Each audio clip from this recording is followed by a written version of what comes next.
ഇതിനകത്ത് ഞാനൊരു വരി എഴുതണ്ടേ? അതിങ്ങനെയാണ്: എന്റെ ഇടത് കൈയിലെ ഒലിവിന്റെ ചില്ല വീണുപോയല്ലോ, എന്റെ വലത് കൈയിലെ യന്ത്രത്തോക്കിൻ പുകയും തീർന്നല്ലോ. ഇത് എവിടെയെങ്കിലും കേട്ടിട്ടുണ്ടോ? നിങ്ങൾ കേട്ടിരിക്കാൻ വഴിയില്ല. നമ്മുടെ നാട്ടിലുള്ള മുതിർന്ന രാഷ്ട്രീയ നേതാക്കൾ പോലും കേട്ടിരിക്കാൻ വഴിയില്ല. ഇത് യാസർ അറാഫത്ത് എന്ന് പറയുന്ന പാലസ്തീൻ വിമോചന പോരാളി ഉണ്ടായിരുന്നു. കേട്ടിട്ടുണ്ടോ യാസർ അറാഫത്തിനെ?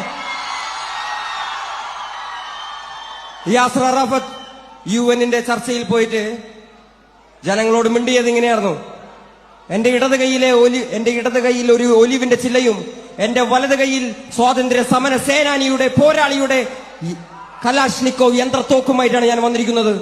എന്റെ ഇടത് കൈയിൽ നിന്നും ഈ ഒലിവിന്റെ ചില്ല വീണു പോകാതെ നിങ്ങൾ നോക്കണം. لقد جئتكم يا سيادة الرئيس بغصن الزيتون في يدي وببندقية الثائر في يدي.